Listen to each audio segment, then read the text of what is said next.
The winter air cut through the quiet neighborhood like a blade. Sharp and unforgiving, Daniel Harris pulled his worn-out coat tighter around his frame as he locked the front door of the small two-bedroom house he rented on the outskirts of town. Life had not been kind to him. At 36, he was a single father, raising his 8-year-old son, Matthew, while juggling long shifts at the auto repair shop and odd jobs that barely covered rent and groceries. His ex-wife had walked out 3 years earlier, chasing a new life in another city, leaving Daniel with nothing but custody, papers, and the endless responsibility of parenthood. Money was tight, tighter than it had ever been. That month he had fallen behind on bills again, and the landlord had reminded him, not so politely, that rent wasn't optional. Desperate for some relief, Daniel had posted an online ad for the spare bedroom in his house. He didn't expect much. Few people wanted to live in a house on the edge of nowhere, with peeling paint and mismatched furniture. Still, every extra dollar counted. 3 nights later, a knock echoed on his door, faint yet hurried. Daniel frowned, glancing at the clock. It was nearly midnight. He hesitated, then opened the door cautiously. Standing on the porch was a young woman, no more than 24, her cheeks streaked with tears, her hair damp from the cold drizzle. She clutched a small backpack, shivering as if she hadn't eaten or slept in days. "I'm sorry," she whispered, her voice trembling. "I saw your ad. The room. Is it still available?" Daniel blinked, studying her. Something about her seemed out of place. She had an elegance in her posture, despite the ragged hoodie she wore, and her eyes carried a kind of sadness he had only seen in people who had lost everything. He considered sending her away. After all, who shows up at a stranger's door in the middle of the night? But then he thought of Matthew asleep in the other room, of the empty space that could earn him some money, and of the humanity in her pleading eyes. "Yeah," Daniel said slowly. "It's available. Come in before you freeze out there." She stepped inside, murmuring a soft thank you. The warmth of the living room heater made her shoulders relax just slightly. Daniel noticed her hands were trembling, not just from the cold, but from exhaustion. "I don't have much," she admitted quietly. "I can pay you soon.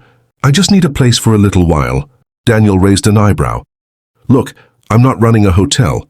Rent isn't free, but I'll give you a few days. You can pay me when you can."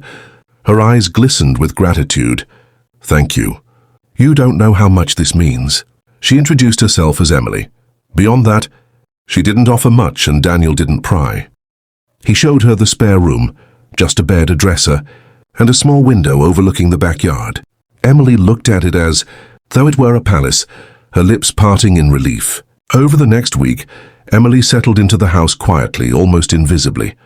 She helped with dishes, tidied the living room, and even offered to cook dinner once when Daniel came home bone-tired from work. Matthew, cautious at first, warmed up to her quickly. Emily had a gentle way with children, helping him with homework or playing board games at the kitchen table while Daniel collapsed onto the couch. But Daniel couldn't shake the feeling that Emily wasn't who she claimed to be. Her mannerisms, her vocabulary, even the way she carried herself hinted at a background far from the streets. And yet, whenever he asked about her family, she dodged the questions. One evening after Matthew had gone to bed, Daniel found her sitting alone in the backyard, staring at the sky. The glow from the porch light outlined her face, and he saw the tears she was trying to hide. "Emily," he said gently, stepping closer, "whatever it is you're running from, you don't have to carry it alone." She looked at him for a long moment, her lips quivering as if she wanted to speak, but couldn't. Finally, she whispered, "I'm not who you think I am. I'm not just some girl who needed a room. My father is, he's a very wealthy man, a CEO actually. But money doesn't mean love. He doesn't see me as his daughter, only as an asset for his empire. I left because I couldn't live in that cage anymore. But now I have nothing." Daniel was stunned. A CEO's daughter? He almost laughed at the absurdity of it. Yet looking at her, he realized it explained everything. The refinement in her voice, the way she avoided talking about her past. "You could have stayed," he said softly. "You could have had everything most people dream of." Emily shook her head. "Everything but freedom. Everything but someone who actually cares if I laugh or cry." The raw honesty in her voice struck Daniel's heart. He didn't care about her father's wealth or her last name. He saw only a young woman lost in the world, searching for a home where love mattered more than money. Weeks passed, and Emily became part of their small family. She and Daniel grew closer, not in a rush of romance but in quiet moments, sharing late-night coffee, laughing over Matthew's silly jokes, or fixing the leaky faucet together. The more time they spent together, the more Daniel realized how much he had missed companionship, someone to share the burdens of life with. But secrets have a way of finding their way back. One crisp morning, a sleek black car pulled up outside the house. A man in a tailored suit stepped out, followed by two others. They knocked sharply on the door, their presence radiating power. Emily froze when she saw them. Her face turned pale. "Emily," one of the men said sternly, "your father has been searching everywhere for you. It's time to come home." Daniel stood protectively in front of her. "She's not going anywhere unless she wants to." The man sneered. "You don't understand. Her father is Mr. Richard Blake, CEO of Blake Enterprises.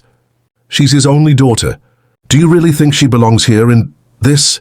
His gaze swept disdainfully over the modest house. Emily's hands trembled, but she lifted her chin. "I don't care about the mansion or the company. I care about being seen, being loved. Here say I finally feel like I belong." The men tried to persuade her, even threatened, but Emily's resolve was unshakable. Finally, they left with a warning that her father would not give up so easily. Daniel looked at her after they were gone. "Is this really what you want? This life with me and Matthew, even if it means walking away from all the money and comfort?" Tears slid down her cheeks as she nodded. "Yes, because for the first time, I've found something money can't buy, family." From that day, their bond deepened. It wasn't about a landlord and a tenant anymore. It was about a broken man, his little boy, and a girl who once had everything but love, now discovering a new life built on trust, warmth, and hope. Emily did eventually reconcile with her father, but on her terms. She introduced Daniel and Matthew to him, standing firm that they were her family now.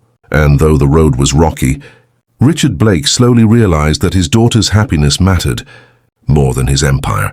Years later, Daniel would look back on that cold winter night and realize it was the knock that changed everything.